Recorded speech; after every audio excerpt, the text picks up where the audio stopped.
All right. Well, good morning, everyone, and welcome to another weekly edition of Account-Based Friday. And super fired up to have this morning with us joining Kathleen Booth, who is the Senior Vice President of Marketing and Member Experience, and also co-moderating today, John Steiner, CMO of TechTarget, in place of Megan. She is off today. But each week we start off with a poll. And this week's poll was oriented toward the Pavilion background that Kathleen brings to the table. And the question that we were asking was really about communities in terms of where people are making investments in 2023, and if they were increasing their investment, decreasing their investment, or staying the same. Probably not a huge surprise. A majority of people were increasing their investments in community. So I'm sure there's probably music to Kathleen's ears. But before we get to you, Kathleen, John, did you have any point of view on this particular survey? Absolutely. So it's intriguing to me, John, that people are increasing their community activity. From one angle, it's intriguing because if we think that we're in a stressed economic period, increasing anything looks like a problem. I would say in normal times or good times, why wouldn't people increase their community? So it's really intriguing that community becomes more important in difficult times, and somehow we ignore it in non-difficult times. And I thought that was an interesting way to look at it, because if your customers are more important now, what happens to customers in normal times? So it's almost like a question over to Kathleen. It is, why do you think this is, that people kind of revert to things that matter in difficult times but ignore them more than they should in good times? Well, I'll actually kind of adjust my answer a little bit to a slightly different framing of the question, because when I look at the poll, what I see is almost a Rorschach test, in the sense that we say investment in community, and a lot of B2B organizations are talking about community, but I don't necessarily know that they're all thinking of it the same way or using the same definition. And so when we say investment in community, that can mean, to me, really three different things, right? It can mean, oh, I'm going to invest in building or continuing to grow my own community that I've created. Or it can mean I'm going to invest in sponsoring, and becoming an official backer of somebody else's community and drafting off of the audience they've built. Or it can mean I'm going to invest in having my team and my subject matter experts participate more meaningfully in other communities that already exist. So there's like three different ways to come at community.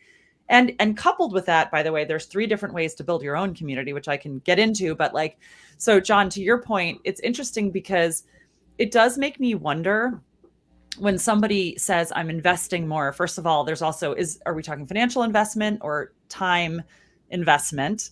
And I do think that people are looking at communities and thinking, boy, having our team get more involved in communities right now seems like something we can do that doesn't add a lot of cost. It may take time, but I think a lot of organizations are beginning to wake up to the notion that participating in communities should be part of your job. I think a lot of companies have seen it in the past as something people do at an individual level outside of work.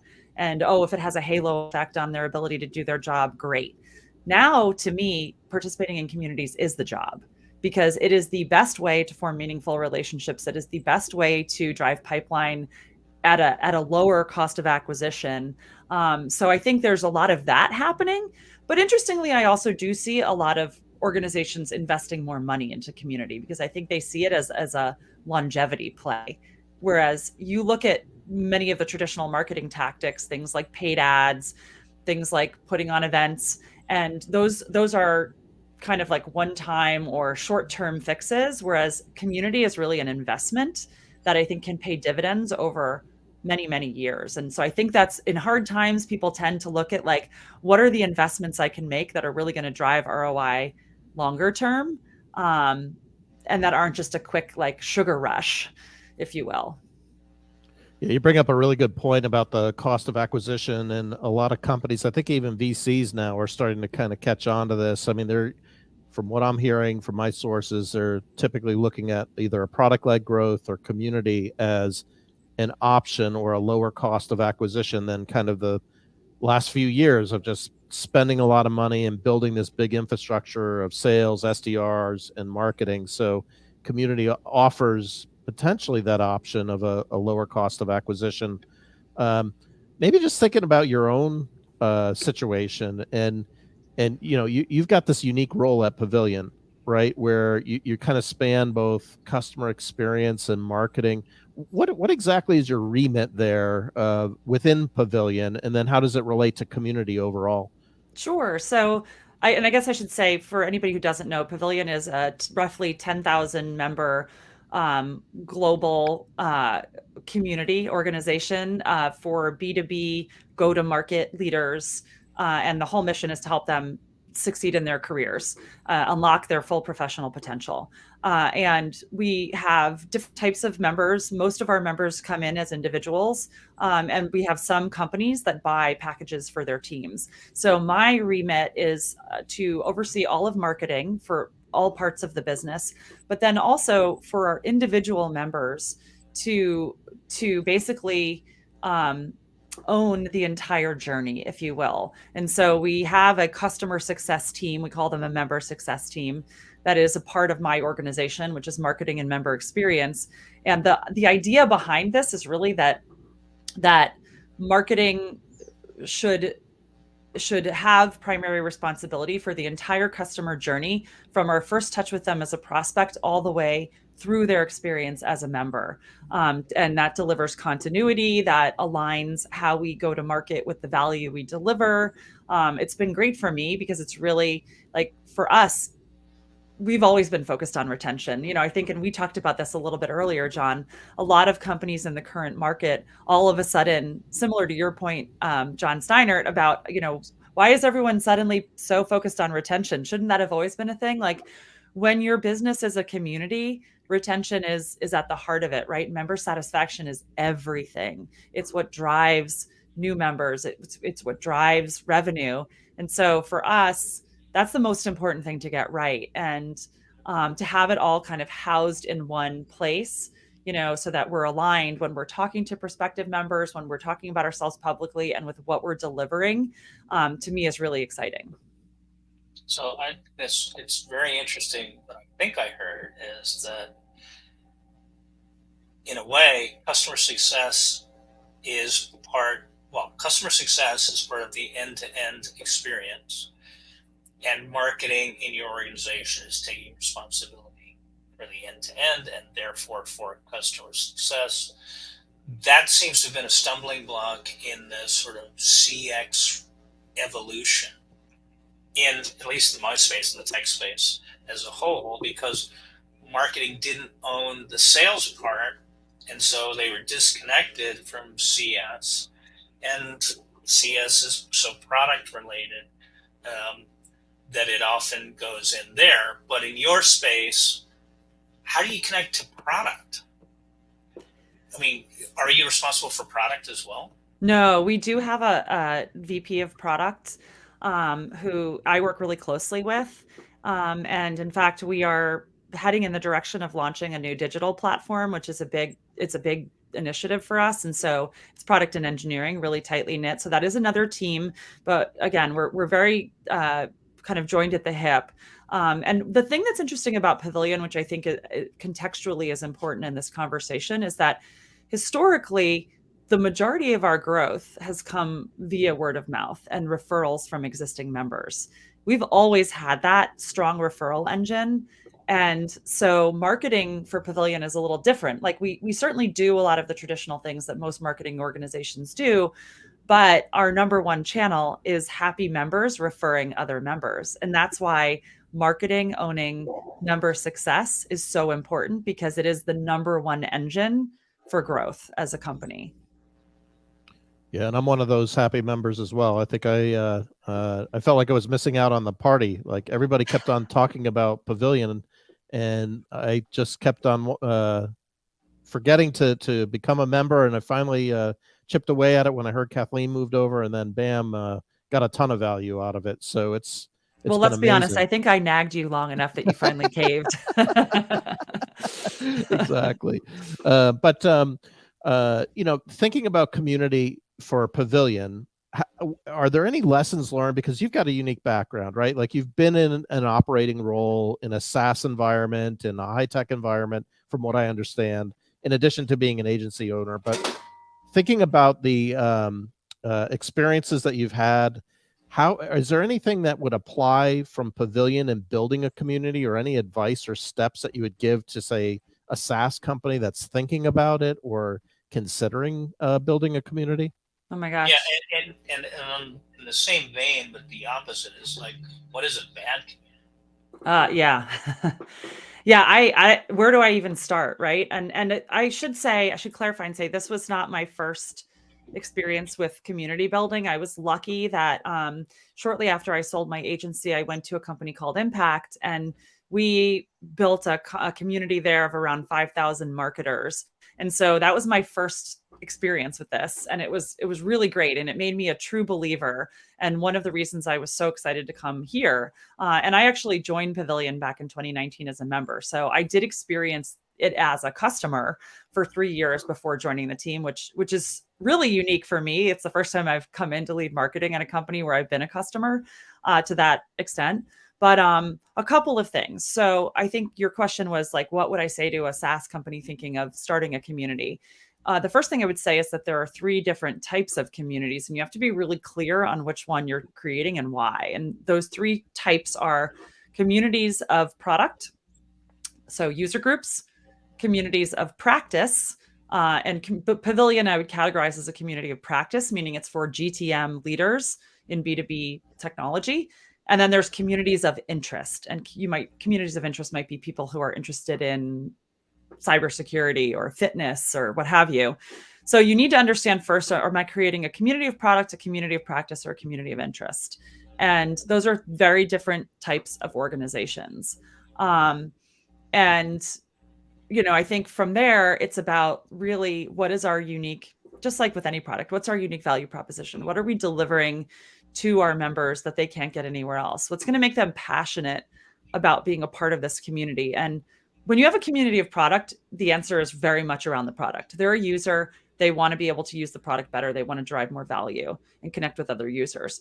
For a community of practice like us, it has to be more than that, right? Like it's not about a product. It's about what meaningful impact are we going to have in somebody's life? And I also strongly believe, and this is a thesis I've developed over the years since I did work at Impact, I think there needs to be something that's bigger than yourself as a member.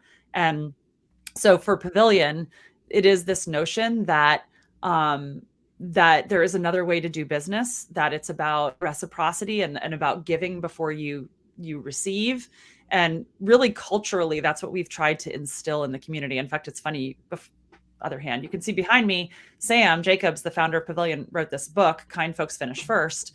And that's really what it's all about. It's about how when he changed his outlook on his career and he realized I should focus on helping other people and expecting nothing in return. And in doing that, actually, I will benefit. Like that will come back to me at some point. I may not know how right away, but it's the thing that will fuel my career. And so we've built Pavilion around this notion. And for me, that's why I'm so passionate. It's not just about like, how can I be a better CMO? It's like, I want to be a part of this movement that is around creating a world where we as executives know that our growth is going to be fueled by the degree to which we help other people.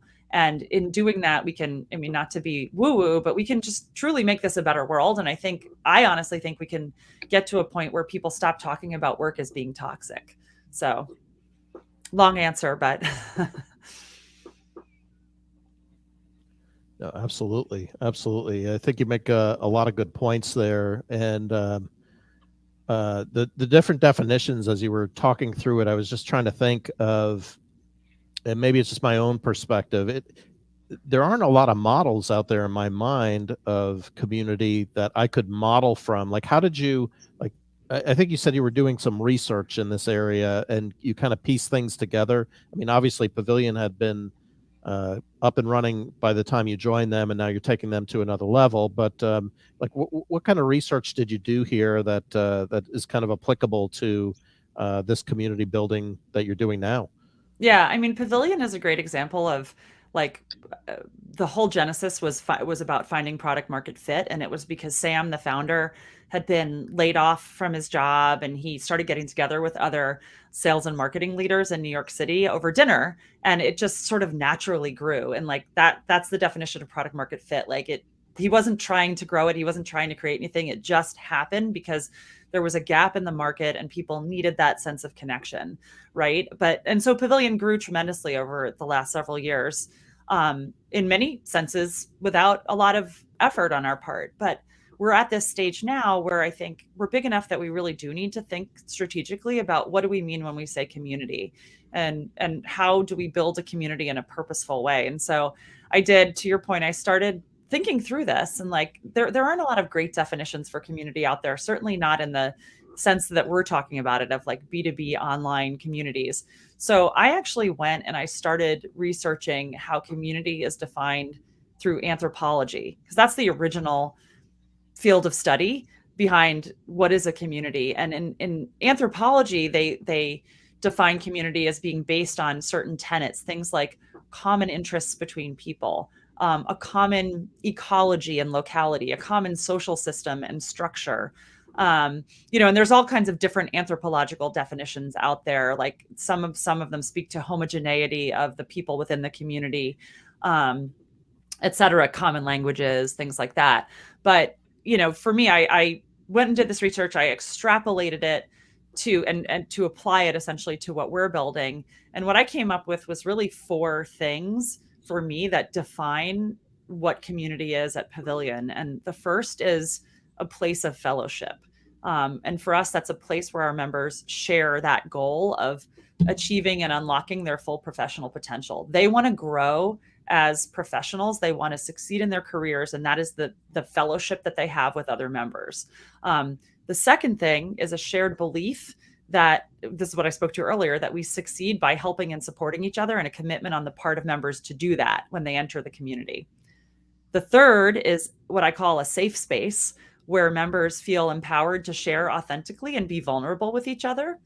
And then the fourth is a place where you form new and lasting relationships with other people in similar roles and situations, as well as other people with diverse backgrounds, but who are complementary to you. So there's this notion of commonality with diversity. So it's those 4 things to me that define community and that are at the heart of the Pavilion value proposition for its members. Can you say more about the commonality and diversity? Yeah, so this was something that I discovered through the, studying anthropology, that communities have these 2 seemingly opposing elements, commonality and diversity. There's something that brings us all together, but at the same time, we all are unique and different. And in Pavilion, how that manifests is, the thing that brings us all together, or the 2 things are, we are all these, go-to-market leaders, which spans lots of different things. It spans sales, it spans marketing, customer success, ops, founder, CEO, right? That's the GTM team. We have that in common, and we all believe in this other way of doing business, of kindness and reciprocity. That's the commonality. The diversity is, we are in many cases in different roles. Like I might be a marketing leader, other folks might be sales leaders or CS leaders, but they're complementary to me. Also, we come from different size companies. Some of us have been in startups, some come out of the enterprise. There's different geographies. We have chapters all over the world. So it's that mix of commonality and diversity that I think is so powerful, because the commonality is important because we're there to support each other and to empathize and to learn from people who've been there before us.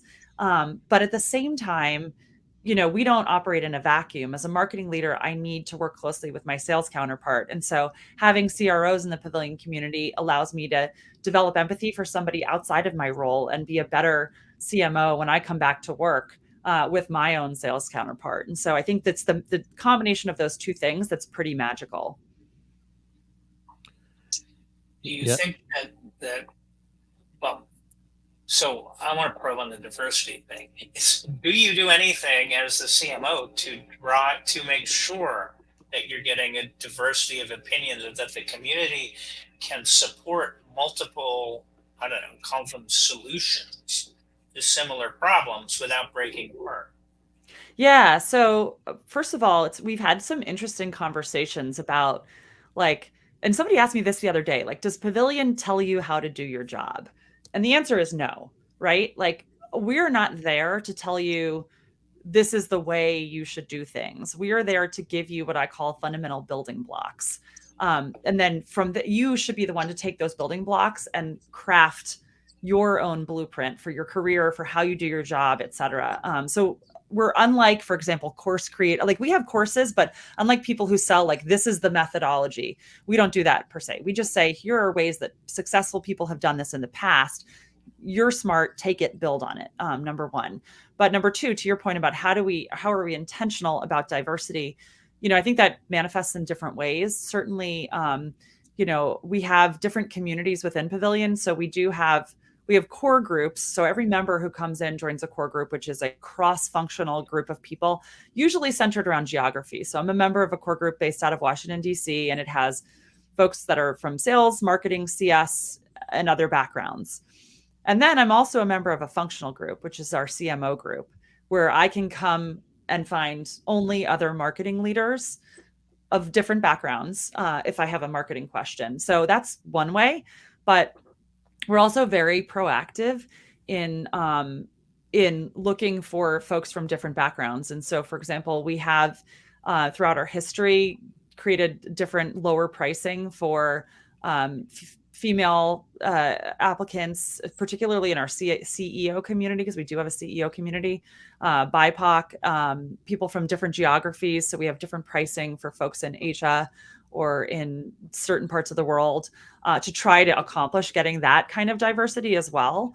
And it's not easy, certainly. I mean, I wish I could say that we had 50% of our CEO group as women, or that we had more BIPOC members, and we have work to do there, but we're definitely trying. And it's one of our core values. Diversity makes us better is one of our core values.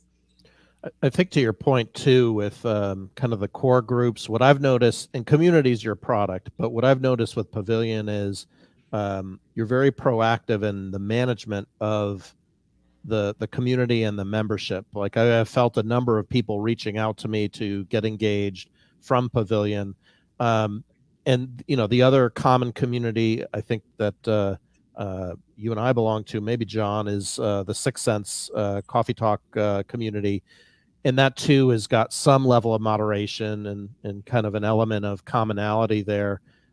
It seems like you almost need to have either a moderator or an owner or several owners to make a community successful.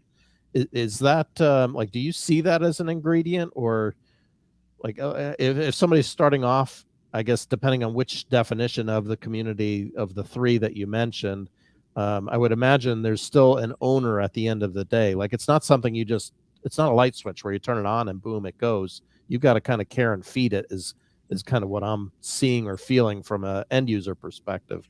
Yeah, I've had a couple different experiences with this, and it's really interesting. So there are some ingredients that need to be in place. Number one, a clear set of rules for engagement in the community.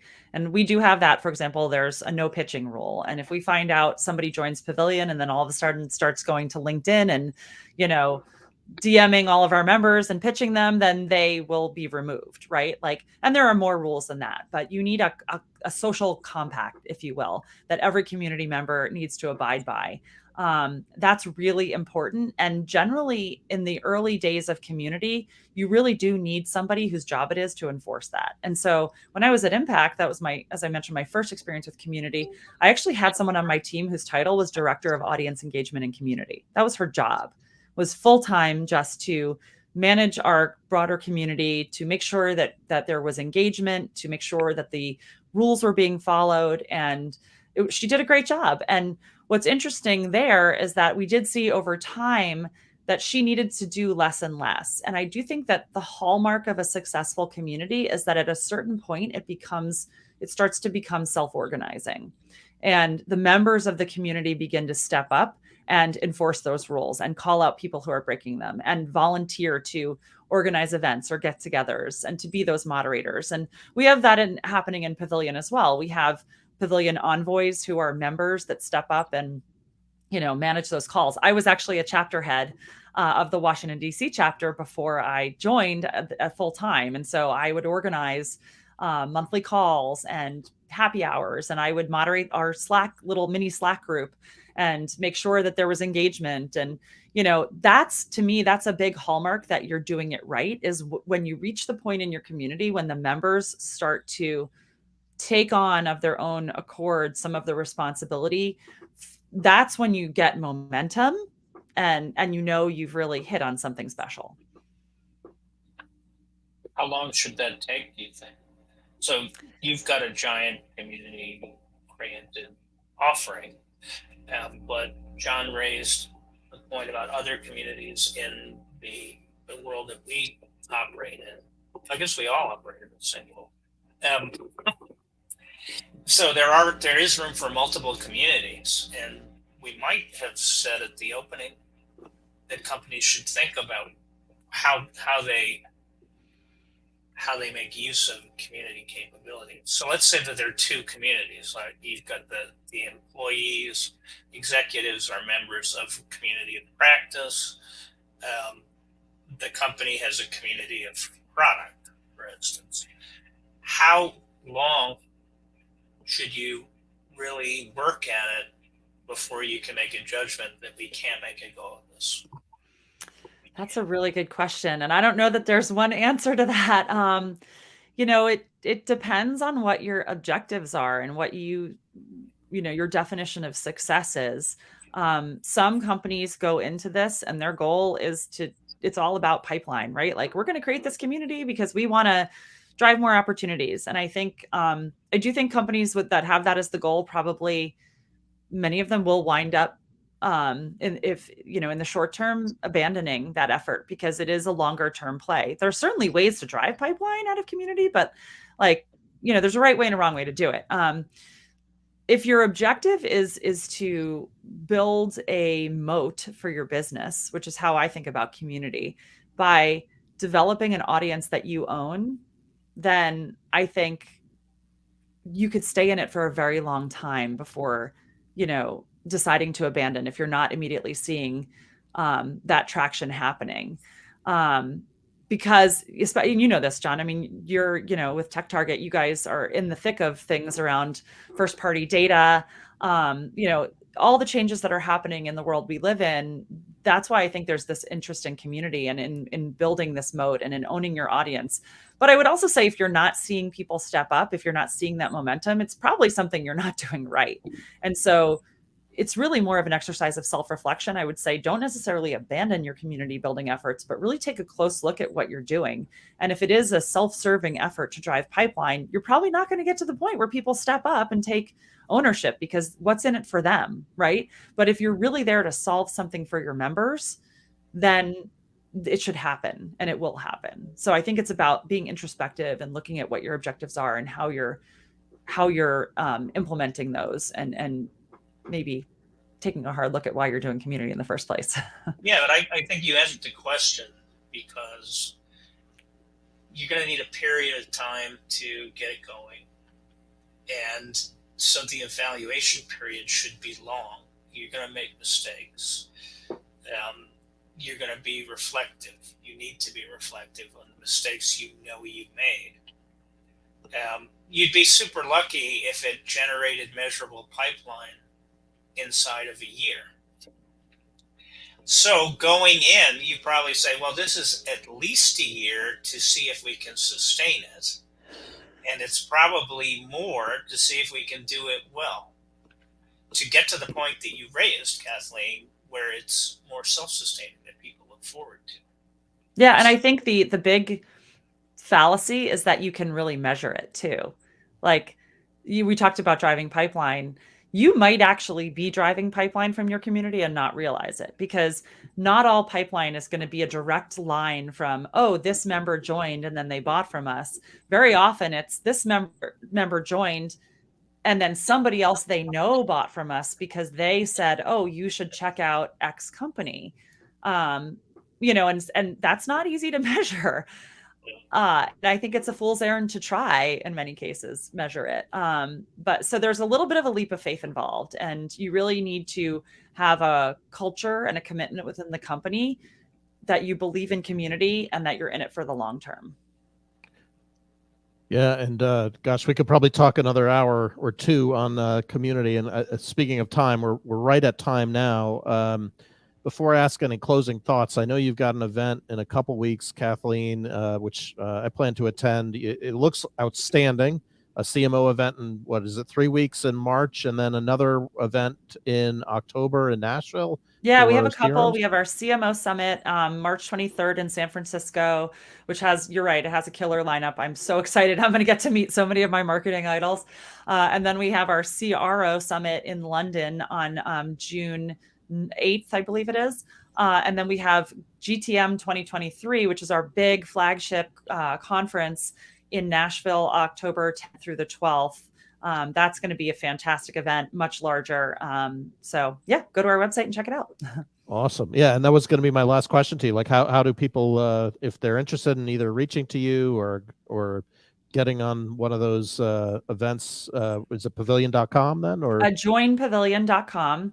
And you can reach out to me on LinkedIn. I will accept anyone's connection request. I do not discriminate. So if you have a question or you just want to chat more, just send me a message there and I'm happy to do that. Awesome. Excellent. Well, Kathleen, thank you for investing time this week to talk all things community. And John, thank you for stepping in the big shoes of Megan to fill. So appreciate you investing your time as well. And next week, we have the CMO of Pluralsight, Ivana, I'm going to mispronounce her last name, Kieran's out of Ireland, who will be talking about her journey of attribution at Pluralsight. So really excited to have that conversation. And thank you again, Kathleen and John. Thanks so much for having me. It was great. All right, we should be off.